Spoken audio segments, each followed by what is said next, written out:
Hey hi பிரியோ viewers, நான் உங்க விஜய் ஹர்ஷா. இன்னைக்கு women who change the world ஷோல நம்ம ஒருத்தவங்களை பத்தி பார்க்க போறோம். அவங்க வரலாற்றை எழுதியவங்க இல்ல, அவங்க வரலாற்றையே மாத்தியவங்க. அவங்க தான் ஹரிட் டப்மன்.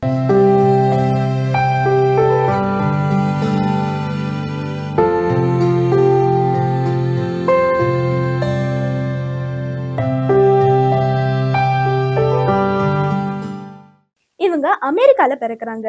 கருப்பின மக்கள்ல ஒருத்தவங்க தான் இவங்களும். அடிமையா பிறந்தாங்க. ஆனா அடிமையா இறக்க மறுத்தவங்க தான் ஹரிட் டப்மன். அவங்களோட ஜேர்னி ரொம்பவே இன்ஸ்பைரிங்கான ஒண்ணு. அவங்க மட்டும் இல்லாம தன்னை சுத்தி இருக்கவங்களையும் அவங்க காப்பாத்தணும்னு நினைச்சு செய்த முடிவுகள்லாம் நம்மள ரொம்பவே வியக்க வைக்கிற விஷயமா இருக்கு. ஹரிட் டப்மன் 1822 மேரிலாந்து மாநிலம் டோர்செஸ்டர் கண்ட்ரில அர்மானிட்டா ரோஸ் என பிறந்தாங்க. அவங்களுடைய பெற்றோர் பென் ரோஸ் மற்றும் ஹாரிட் ரெட் கிரீன். இருவரும் வைராகியம் மிகுந்த ஆனாலும் அடிமைகளா வாழ்ந்தாங்க. அவங்களுடைய தாய் ரெட் தனது குழந்தைகளை பாதுகாப்பாக எத்தனையோ முறை ஸ்லேவ் ஓனர்ஸ்க்கு எதிராக நிற்க வேண்டிய சூழ்நிலையில இருந்தாங்க. நேஷனல் அர்ச்சிவ்ஸ் பதிவுகளின்படி ஒரு முறை ரெட் தனது மகன் வெளியூருக்கு விற்கப்பட வேண்டியிருந்த போது அவங்க நேராக பிளான்டேஷன் ஓனரின் வீட்டுக்குள் நுழைந்து என் குழந்தையை யாரும் எடுத்து போக முடியாது என்று கடுமையாக எதிர்ப்பு தெரிவிச்சிருக்காங்க. இந்த தைரியம் ஹரிட்க்கு மரபாகவே இருந்திருக்கு. ஹரிட் பாட்டி மோடஸ்டி வெஸ்ட் ஆப்பிரிக்காவின் கானா அஷண்டி பழங்குடியிலிருந்து கடத்தப்பட்டு அமெரிக்காவுக்கு கொண்டு வரப்பட்டாங்க. இது ஸ்லேவ் ட்ரேட் ரெக்கார்ட்ஸ்ல உறுதி செய்யப்பட்டிருக்கு. ஹாரிட்க்கு 8-9 வயதிலேயே வேலைக்காக வீட்டிலிருந்து தள்ளப்பட்டாங்க. அவங்க குழந்தைகளை கவனிப்பது முதல் ராட் டிராப்ஸ் வைப்பது வரை எல்லா சிறு வேலைகளையும் செஞ்சு வந்தாங்க. அவங்க அடைந்த காயங்கள், தண்டனைகள், உணவு இல்லாத நாட்கள் லைப்ரரி ஆஃப் காங்கிரஸ் எழுத்து பதிவுகள்ல விரிவாக இருக்கு. அவங்க இவ்வளோ கஷ்டங்கள் பட்டாலும் கூட அவங்களோட மனநிலை மாறவே இல்லை. அவங்க ரொம்பவே கைண்ட் ஹார்ட்டடான ஒரு பர்சன். ஸோ இதுக்கப்புறம் ஒரு சம்பவம் நடந்துச்சு. அது அவங்களோட வாழ்க்கையவே மாற்றி இருக்கு. 13 வயதுல ஓவர்சீவர் ஒருவர் கோபத்தில் எறிந்த இரும்பை எடை ஹாரிட் தலையில மோதி அவங்க மயங்கி விழுந்தாங்க. அவங்க அந்த காயத்துல இருந்து மெதுவாக குணமடைந்தாலும் அதன் பின் அவங்களுக்கு deep sleeping spells, intense religious visions வந்துச்சு. சாரா பிராட்ஃபோல்ட் எழுதிய scenes in the life of Harriet Tubman அந்த காலத்திலேயே வந்த வாழ்க்கை வரலாற்றுல இது அனைத்தும் தெளிவாக பதிவு செய்யப்பட்டிருக்கு. ஹாரிட் இந்த விஷனை காட் கைடன்ஸ் என நம்பினாங்க. அந்த நம்பிக்கை தான் அவங்களுக்கு அடித்தளமாக எடுத்த முடிவுகளுக்கு மிகப்பெரிய சக்தியாக இருந்துச்சு. அதுக்கப்புறம் ஹாரிட் ஒரு முடிவு எடுத்தாங்க, இந்த சூழ்நிலையில இருந்து எப்படியாவது வெளியே வரணும்னு. ஸோ அதுக்கப்புறம் அவங்களோட விடுதலைக்காக அவங்க நிறைய விஷயங்களை செஞ்சாங்க. அது மட்டும் இல்லாம தன்னை சுத்தி இருக்கவங்களையும் காப்பாற்றணும்னு நினைச்சாங்க.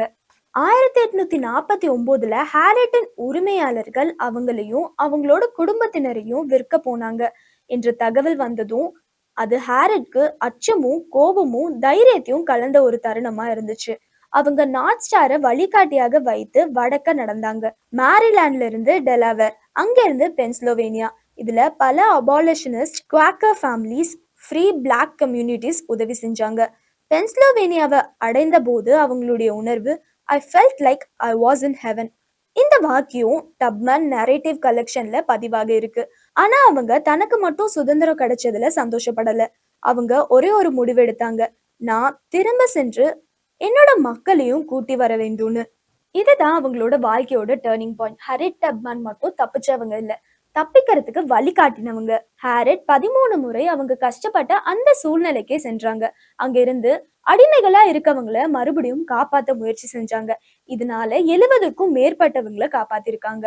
இன்டைரக்டா செஞ்ச உதவின்னு பார்த்தா 300க்கும் மேற்பட்டவங்களை காப்பாத்திருப்பாங்க. 1850கள்ல அமெரிக்கா காங்கிரஸ் ஃபுகிடேட்டிவ் ஸ்லேவ் ஆக்ட் என்னும் சட்டத்தை இயற்றியது. அதன்படி வடக்கே திரும்பிய அடிமைகளை கூட மீண்டும் பிடித்து தெற்கே அனுப்பலாம். ஹாரிட் அந்த சட்டத்தை மதிக்கல. அவங்க கூறினது the law was God, God's law was higher. அவங்க அந்த அடிமைகளை கனடா வர அழைத்து சென்றாங்க. அங்கதான் முழுமையான சுதந்திரம் கிடைச்சது.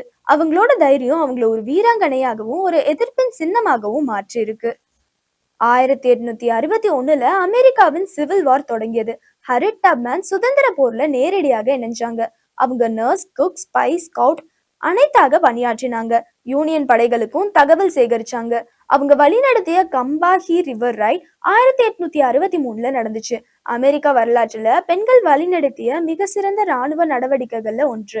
அந்த ஒரு ரயில் அவங்கள 700க்கும் மேற்பட்ட அடிமைகளை விடுதலை செய்ய வச்சுது. அவங்களோட சேவைக்காக அவங்க அரசு பென்ஷன் பெற்ற சில பெண் வீராங்கனைகளில் ஒருவராக மாறினாங்க. அண்டர் கிரவுண்ட் ரயில் ரோட பத்தி கேள்விப்பட்டிருக்கீங்களா? அண்டர் கிரவுண்ட் ரயில் ரோடு என்பது ரயில் கிடையாது. இது safe houses, messenger songs, lantern signals போன்ற ரகசிய முறைகள் கொண்ட வலைவமைப்பு. ஹாரிட் இரவு நேரங்கள்ல மட்டுமே பயணம் செஞ்சாங்க. அவங்க குழுவினர்கள் தூக்கமாக இருந்தா அவங்க தன்னோட லோடட் கன்னை காட்டி turn back and you will put us all in danger என்று எச்சரித்தது உண்மை. இது பல அபாலிஷன்ஸ் டைரிஸ்ல பதிவு செய்யப்பட்டிருக்கு. ஹாரிட் சொன்ன புகழ்பெற்ற வரி என்ன தெரியுமா? I never last a passenger. அப்படின்னா அவங்க ஒரு ஒரு தடவையும் யாருக்கும் தெரியாம அடிமைகளை காப்பாத்துறாங்க இல்லையா, அவங்கள யாரையும் லூஸ் பண்ணதில்லை அப்படிங்கிறது தான் சொல்லியிருக்காங்க. அதனாலதான் அபாலிஷனிஸ்ட் வில்லியம் லாயிட் கேரிசன் மற்றும் ஃபெட்ரிக் டாக்லாஸ் போன்றவங்க அவங்கள மோசஸ் ஆஃப் ஹர் பீப்புள் என்று அழைச்சாங்க. ஹாரிட்க்கு எதிராக சட்டங்கள் வந்துச்சு, ஆனா அதை அவங்க மதிக்கல. அவங்க அந்த சட்டத்தை மீறினாங்க. அப்படி என்ன சட்டம் போடப்பட்டுச்சு தெரியுமா? 1850கள்ல ஃபியூகிட்டிவ் ஸ்லேவ் ஆக்டின் படி வடக்கே ஓடிய அடிமைகளையும் பிடித்து தெற்கே அனுப்ப முடியும்.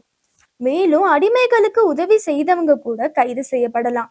இந்த சட்டம் வந்த பிறகு ஹாரிட் கனடாவையே முக்கிய தஞ்சமாக மாற்றினாங்க. அந்த காலத்துல 40,000க்கும் மேற்பட்ட பிளாக் ரெஃப்யூஜிஸ் கனடாவிற்கு தப்பி ஓடி வந்தாங்க. கவர்மெண்ட் ரெக்கார்ட்ஸும் இதை கன்ஃபார்ம் பண்ணுது. ஹாரிட் தனது அனைத்து பயணங்களிலும் உயிரை கூட பணயம் வச்சிருக்காங்க.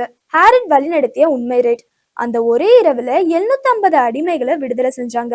மிலிட்ரி டிஸ்பேச்சஸ் மற்றும் ஐ விட்னஸ் வார் ரிப்போர்ட்ஸ் இவை அனைத்தையும் கன்ஃபார்ம் பண்ணிருக்கு. ஹாரிட் டப்மேன் தான் அமெரிக்க ராணுவம் சம்பளம் கொடுத்த முதல் பிளாக் விமன் தெரியுமா? அது மட்டும் இல்லாம வார் முடிஞ்ச பிறகும் அவங்க ஓயல, அடுத்த சாகசங்களை செய்ய ஆரம்பிச்சாங்க.